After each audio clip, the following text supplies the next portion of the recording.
அரசு நிகழ்ச்சிகளில் தமிழ் தாய் வாழ்த்து பாடலை முதலில் பாடலாம் என்று உயர்நீதிமன்றம் தெரிவித்திருக்கிறது. அண்மை செய்தியாக பார்க்கிறோம். அரசு நிகழ்ச்சிகளில் தமிழ் தாய் வாழ்த்து பாடலை முதலில் பாடலாம் என்று சென்னை உயர்நீதிமன்றம் தெரிவித்திருக்கிறது.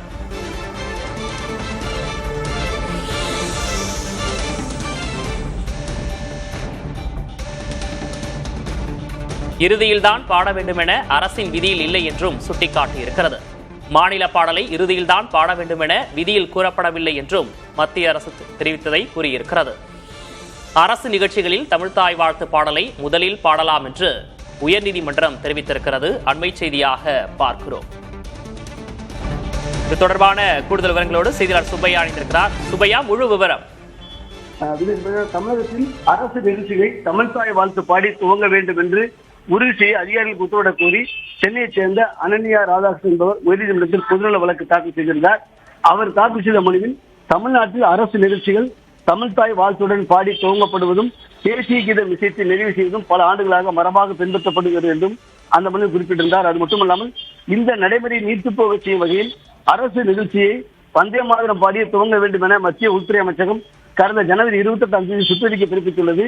அரசு நிகழ்ச்சிகளில் வந்தே மாதரமும் தேசிய கீதம் பாடப்பட்ட பிறகு தமிழ்த்தாய் வாழ்த்து பாடுவதாக குற்றம் சாட்டியுள்ளார். அது மட்டுமல்லாமல் வந்தே மாதரம் பாடலை முதலில் பாட வலியுறுத்தி மத்திய அரசு பிறப்பித்த சுற்றறிக்கையை ரத்து செய்ய வேண்டும் என்றும் எதிர்வரும் காலத்தில் அரசு நிகழ்ச்சிகளில் தமிழ்த்தாய் வாழ்த்தை முதலில் பாடுவதற்கு தகுந்த நிர்வாக உத்தரவை பிறப்பிக்க வேண்டும் என தனது வழக்கு மனு குறிப்பிட்டிருந்தார். இந்த மனுவானது சென்னை உயர்நீதிமன்ற தலைமை நீதிபதி தர்மாதிகாரி மற்றும் நீதிபதி அருள்முருகன் ஆகியோர் முன் விசாரிக்க வந்தது. அப்போது மத்திய அரசு தரப்பில் மத்திய உள்துறை அமைச்சகம் கடந்த ஜூலை 9ஆம் தேதி பிறப்பித்த புதிய அறிவிப்பாளின்படி வந்தே மாதரமும் தேசிய கீதமும் அடுத்தடுத்து பாடப்பட வேண்டும் எனவும் வந்தே மாதரம் தேசிய கீதம் 2இல் வந்தே மாதரம் பாடலை முதலில் பாட வேண்டும் என்றும் கூறப்பட்டுள்ளதாகவும் மாநில பாடல் குறித்து, அதாவது தமிழ்த்தாய் வாழ்த்து குறித்து எதுவும் குறிப்பிடப்படவில்லை.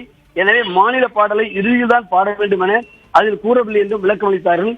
புதிய அறிவிப்பாளின்படி தமிழ்த்தாய் வாழ்த்தை முதலில் பாடுவதை யாரும் தடுக்கவில்லை என்றும் அதன் பிறகு வந்தே மாதரத்தை முதலில் தேசிய கீதத்தை இறுதியில் பாட வேண்டும் என தெரிவிக்கப்பட்டதாகவும் சுட்டிக்காட்டிய நீதிபதிகள் இந்த அடிப்படையில் தான் சுதந்திர தினத்தன்று சென்னை உயர்நீதிமன்றத்தில் நடைபெற்ற விழாவில் கூட தமிழ்த்தாய் வாழ்த்தும் அதனைத் தொடர்ந்து வந்தே மாதரமும் தேசிய கீதம் பாடப்பட்டதாக நீதிபதி தெளிவுபடுத்தினார்கள்.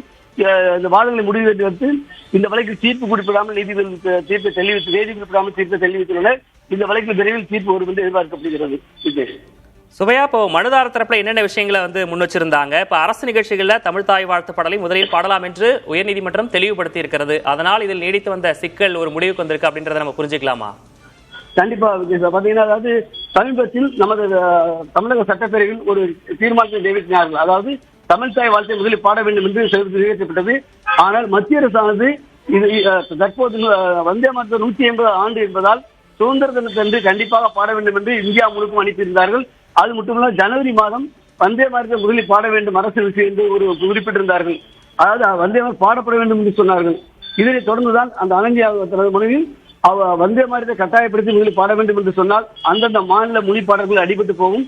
எனவே தமிழ்த்தாய் வாழ்த்தை முதலில் பாட வேண்டும். இதை ஒரு நிர்வாக ரீதியாக நீதிமன்றம் தலையிட்டு அறிவுறுத்தி ஒரு நிர்வாக உத்தரவை பிறப்பிக்க வேண்டும் என்று கேட்டார்கள்.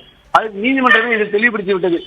நேற்று முன்தினம் நடைபெற்ற சுதந்திர விழா உயர்நீதிமன்ற நடைபெற்ற விழாவை சுட்டிக்காட்டி நீதிபதி தெளிவுபடுத்தியுள்ளார்கள். ஆகவே தமிழ்த்தாய் வாழ்த்தை பாடுவதில் எந்த சிக்கலும் இருக்காது.